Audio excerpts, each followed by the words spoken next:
Hello students, आप सभी का मेरे यूट्यूब चैनल पर स्वागत है। आज हम क्लास 12th का लेसन नंबर 1 का स्वाध्याय 1.2 शुरू करने जा रहे हैं। तो 1.2 शुरू करने से पहले कुछ हम महत्वपूर्ण बातें सीख लेते हैं।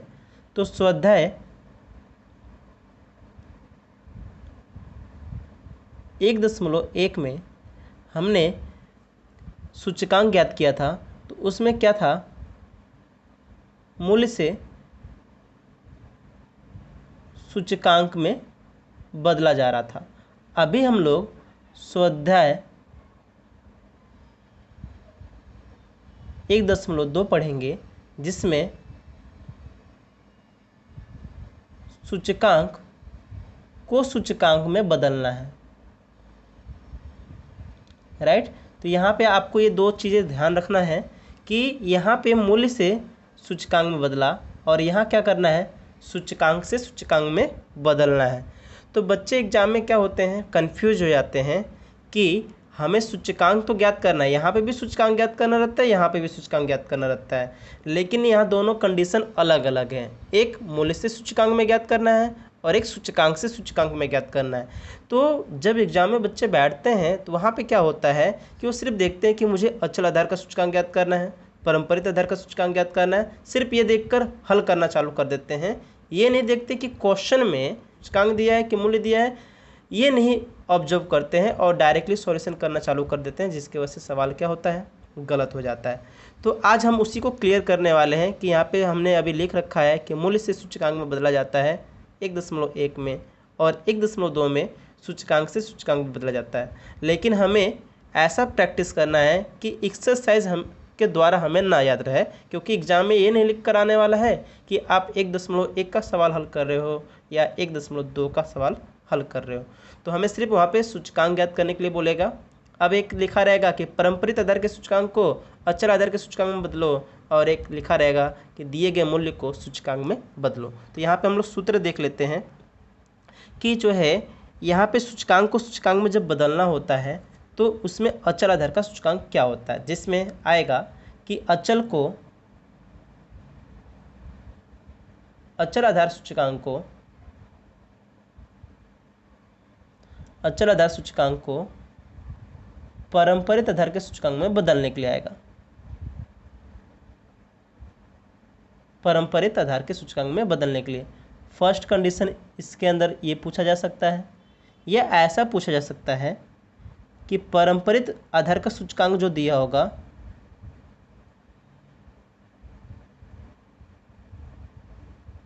पारंपरिक आधार के सूचकांक को अचल आधार के सूचकांक में बदलने के लिए ये दूसरा कंडीशन आ सकता है। तो यहाँ पे हमें दोनों का सूचकांक ज्ञात करना पड़ेगा कि यहाँ पे देखना रहेगा कि अचल का दिया है तो पारंपरिक ज्ञात करना रहेगा, और पारंपरिक का सूचकांक दिया है तो अचल का सूचकांक ज्ञात करना रहेगा। तो यहाँ पे सूचकांक का सूत्र क्या होगा, तो पहले हम लोग देख लेते हैं अचल आधार का सूचकांक। अचल आधार का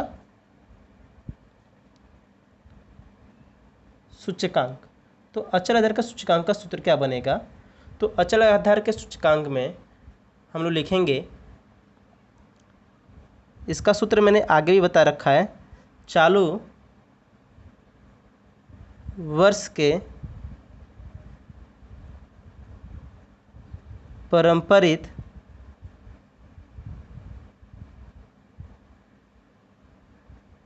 आधार का सूचकांक गुणे, इसी में गुणा करके आगे लिखेंगे।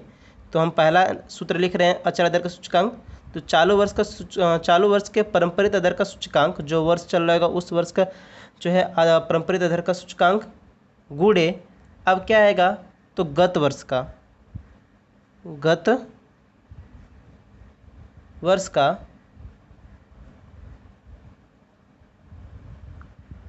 अचल आधार का सूचकांक। ये दोनों लिखने के बाद क्या हो जाएगा, बट्टे में 100, दोनों को ऊपर गुणा करके लिखेंगे और बट्टे में 100, ये अचल आधार का सूचकांक हुआ। तो इसी प्रकार से पारंपरिक आधार का भी सूचकांक है। तो पारंपरिक आधार का सूचकांक यानी पारंपरिक आधार के अभी हमने अचल आधार का सूचकांक ज्ञात किया, यानी पारंपरिक को अचल में बदला, उसका सूत्र सीखा। और अब हम सीखेंगे कि जो है अचल आधार सूचकांक को परंपरित में कैसे बदलें। तो अभी हमारा एक पॉइंट कंप्लीट हुआ, अब दूसरा देख लेते हैं। तो दूसरा जो है परंपरित आधार का सूचकांक क्या होगा।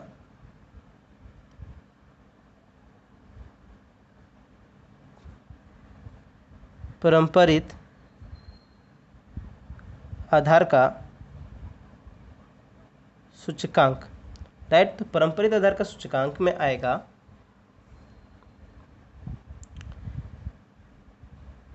चालू वर्ष का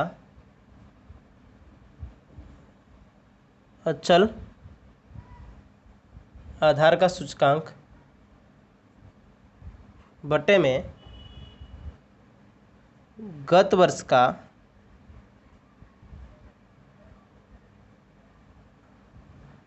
अचल आधार का सूचकांक गुणे 100। ये परंपरित से अचल में बदलने का सूत्र है और अचल से परंपरित में बदलने का सूत्र है। अब हम चलते हैं इसके क्वेश्चंस पर। यहाँ पहला प्रश्न दिया हुआ है कि एक राज्य में वर्ष 2008 से 2014 तक के कृषि उत्पादन के परंपरित आधार के से प्राप्त सूचकांक को, किस सूचकांक को, परंपरित आधार के सूचकांक को किस में बदलना है, तो अचल आधार के सूचकांक में बदलना है। आधार वर्ष किसको लेना है, तो 2007 के मूल्य को लेना है। तो 2007 के मूल्य को आधार वर्ष लेकर किसको, परंपरित आधार का सूचकांक जो दिया गया है उसको अचल आधार सूचकांक में बदलना है। तो चलिए स्टार्ट करते हैं। तो मैंने यहाँ लिख रखा है कि वर्ष 2008 से 2014 तक। अब इसका मूल्य क्या था, सूचकांक क्या था जो दिया हुआ था, तो पहले वर्ष का सूचकांक दिया हुआ है 100, उसके बाद का दिया हुआ है 110, उसके बाद का दिया हुआ है 95, 108, फिर 120, 106 और 110। ये क्या है, सूचकांक है। तो किसके अनुसार ये सूचकांक निकाला गया था, तो किस पद्धति से, तो परंपरित आधार की पद्धति से सूचकांक ज्ञात किया गया था। इसको बदलना किस में है, अचल आधार का सूचकांक में। तो अचल आधार का सूचकांक होता क्या है, तो होता है चालू वर्ष के परंपरित आधार का सूचकांक। तो इसके पहले आपको क्या करना है, सबसे पहले सूत्र लिखना है। तो सबसे पहले यहाँ पे सूत्र लिख लोगे, यानी अचल आधार का सूचकांक लिखना है। तो यहाँ पे हम लोग लिख लेंगे अचल आधार का सूचकांक।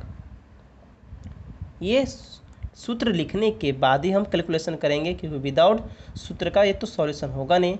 तो हमें सामने बताना पड़ता है चेकर को कि हमने सूत्र के द्वारा ये हल किया। तो अचल आधार का सूचकांक क्या होगा, तो चालू वर्ष का सूचकांक, यहाँ पे पूरा नहीं लिख रहा हूँ, गुणे यहाँ पे आएगा गत वर्ष का सूचकांक बटे में 100।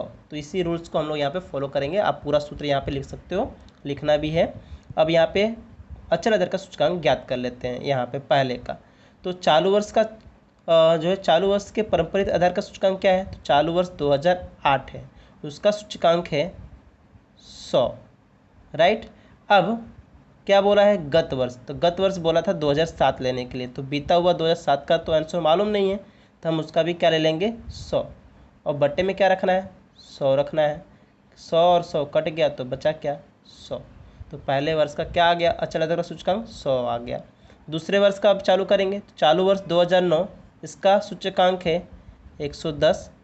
आधार वर्ष में 2007 को लेना था, जो है अब यहाँ पे 2000 पहले वर्ष के लिए हमने 2007 लिया था। अब उसके बाद के लिए हम कितना लेंगे, तो गत वर्ष मतलब इसके पीछे जो बीत चुका है, तो बीता हुआ कितना है, तो यहाँ देख रहे हैं 100 है, तो 100 ले लेंगे। बटे में क्या आ जाएगा 100, कटने के बाद कितना आ जाएगा 100। गत वर्ष मतलब जो इसके पहले बीत चुका होगा ना, वही सूचकांक लेंगे। तो इसके पहले तो हमें 2007 का मालूम नहीं था, इसलिए 100 लिया था। अभी यहाँ पे 2009 का चालू वर्ष का चल मूल्य सूचकांक ये है, और इसके पीछे गत वर्ष का कितना है 100, तो 100 कट जाएगा तो बचेगा 110, राइट। अब हम इसके बाद का देखेंगे। तो चालू वर्ष का सूचकांक है 95, गत वर्ष, तो गत वर्ष का जो है सूचकांक क्या है यहाँ पे, तो 110 बटे में 100 क्या आएगा, तो कैलकुलेशन करेंगे तो आंसर आएगा 104.5। अब यहाँ देख रहे हैं चालू वर्ष का 108, गत वर्ष में 104 ये लेते हैं, हाँ ध्यान रखना, तो 104.5 बटे में आएगा 100, आंसर आएगा 112.86।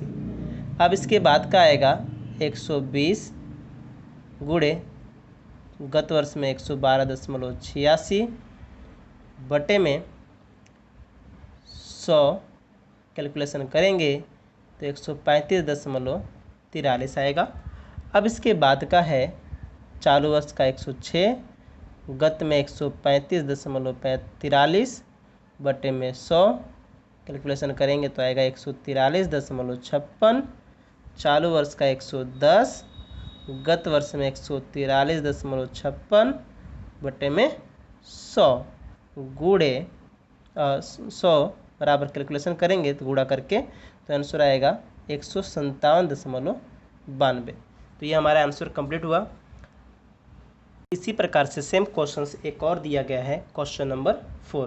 तो उसमें भी आपको क्या करना है, तो पारंपरिक आधार के सूचकांक को अचल आधार सूचकांक में परिवर्तन करना है। तो वो आसानी से आप कर सकते हो, तो वो आपके लिए क्या है, होमवर्क है।